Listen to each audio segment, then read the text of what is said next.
नमस्कार बच्चों, आज साइंस का नया चैप्टर शुरू कर रहे हैं, कोल एंड पेट्रोलियम। अब we use various material for our basic needs, some of them are found in nature and some have been made by human efforts. अब हम अपने डेली रूटीन में बहुत सारी चीज़ें यूज़ करते हैं। अब कुछ चीज़ें तो ऐसी है जो हमें नेचर में पाई जाती हैं, जो हम डायरेक्ट नेचर से लेते हैं, लेकिन कुछ क्या है हम खुद बनाते हैं, ह्यूमन एफर्ट से बनाई गई है, मैन मेड चीज़ें हैं वो। ठीक है। अब जो नेचुरल चीज़ें हमें मिलती है वो क्या होती है, हमारी दो तरीके की होती है। एक होती है एग्जॉस्टेबल नेचुरल रिसोर्सेज और एक होता है इनएग्जॉस्टेबल नेचुरल रिसोर्सेज। अब दोनों में क्या फ़र्क है, क्या मतलब है इनका। एग्जॉस्टेबल नेचुरल रिसोर्सेज वो होते हैं जो एक लिमिटेड अमाउंट में या फिर लिमिटेड क्वांटिटी में अवेलेबल होते हैं नेचर के अंदर।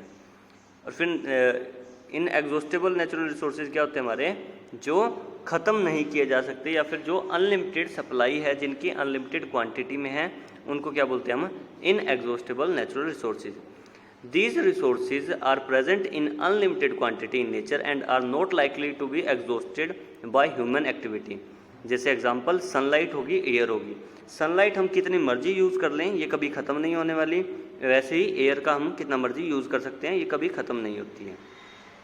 लेकिन एग्जॉस्टेबल कौन सी होती है, जो ख़त्म हो सकती है, वो है हमारे फॉरेस्ट। यानी जैसे हम फॉरेस्ट काटते जाएंगे तो एक दिन सब खत्म हो जाएंगे, ठीक है, इसको रिप्लेस नहीं किया जा सकता।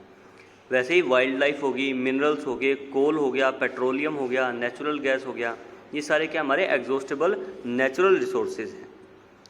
फिर नेक्स्ट है कोल, फिर है exhaustible natural resources like coal, petroleum and natural gas. These were formed from dead remains of living organism, fossils, so they are also known as fossil fuels। इनको fossil fuels भी बोलते हैं। क्यों? क्योंकि लंबे टाइम तक, हजारों लाखों करोड़ों साल तक कोई ये चीज़ें दबी रह गई तो क्या हो गया, वो फॉसिल बन गई और फॉसिल से फॉसिल फ्यूल्स हो गए। फिर नेक्स्ट है coal. You may have seen coal और heard about it is as hard as stone and is black in colour. ये क्या होता है, पत्थर की तरह होता है लेकिन ब्लैक होता है कलर में। Coal is one of the fuels used to cook food. Earlier it was used in railway engine to produce steam to run the engine.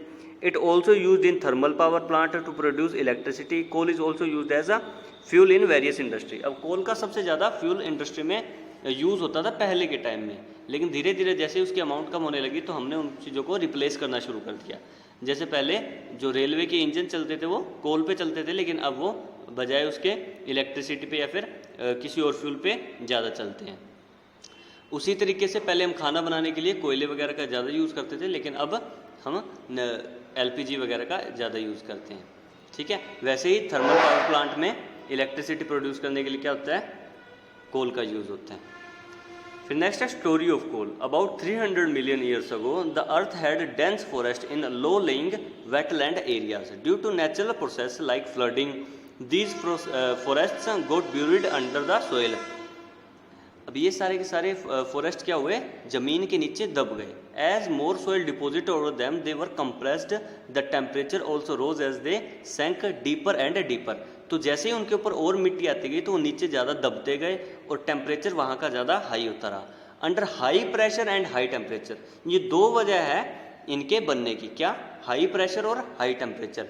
Dead plants got slowly converted to coal. ये energy की दूसरी form में convert हो गए। As coal contains mainly carbon, the slow process of conversion of dead vegetation into coal is called carbonization। इसको हम क्या बोलें, carbonization. Since it was formed from the remain of vegetation, coal is also called a fossil fuel। A coal mine is shown in figure। इनको हम क्या बोलते हैं, fossil fuels भी बोलते हैं।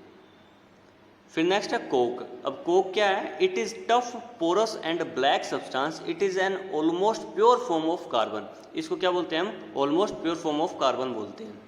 Coke is used in the manufacture of steel and in the extraction of many metals.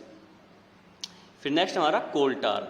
It is black thick liquid. ये एक लिक्विड होता है। It is a mixture of as a fuel in many it is a mixture of about 200 substance. अब कोल टार क्या होता है, mostly 200 substance का एक मिक्सचर होता है जो कि लिक्विड और थिक फॉर्म में होता है, जेली टाइप फॉर्म में होता है। Products obtained from coal tar are used as starting materials for manufacturing various substance used in everyday life. And in industry like synthetic dyes, drugs, explosives, perfumes, plastics, paints, photographic materials, इन सब में क्या होता है, कोल टार का use होता है। फिर हमारा coal gas. Coal gas is obtained during the process of coal to get coke. ठीक है, कोल से कोक बनाने को जब गैस प्रोड्यूस होती है उसको क्या बोलते हैं, हम कोल गैस बोलते हैं। It is used as a fuel in many industry situated near the coal processing plant. अब जहाँ के नज़दीक ये प्लांट होता है वहाँ क्या होता है, एज अ फ्यूल इसको यूज़ किया जाता है। फिर नेक्स्ट है petroleum. You know that period is that petrol is used as a fuel in light automobiles such as a motorcycle, scooter and car. Heavy motor vehicles like truck, tractors run on diesels. ठीक है, petrol and diesel are obtained from a natural resource called petroleum. Petroleum की process से दोनों को हम extract कर पाते हैं। The word petroleum is derived from petra यानी रोक एंड ओलियम मतलब ऑयल, यानी रोक ऑयल से जो हम प्रोड्यूस करते हैं फिर एक्सट्रैक्ट करते हैं उसको क्या बोलते हैं, पेट्रोलियम। दो वर्ड से बना है, एक पेट्रा जिसको हम रोक बोलते हैं, ओलियम यानी ऑयल।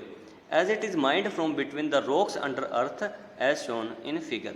अब ये कहाँ से एक्सट्रैक्ट किया जाता है, नीचे ज़मीन से, बहुत ही स्पेसिफिक ज़मीन में ही ये पेट्रोलियम हमें ऑब्टेन होता है। Do you know how petroleum is formed? Petroleum was formed from organisms living in the sea. As these organisms died, their body settled at the bottom of the sea and covered with layers of sand and clay. Over millions of years, absence of air, high temperature and high pressure transformed the dead organism into petroleum and natural gas.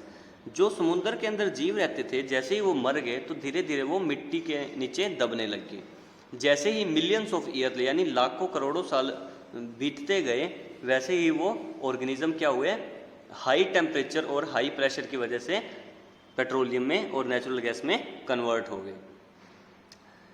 It shows the deposit of petroleum and natural gas. You see that the layer containing petroleum oil and gas in above that of water. Why is it so? Recall that oil and gas are lighter than water and do not mix it. यानी oil और पानी बिल्कुल mix नहीं होते, तो oil को water से extract करना ईजी रहता है।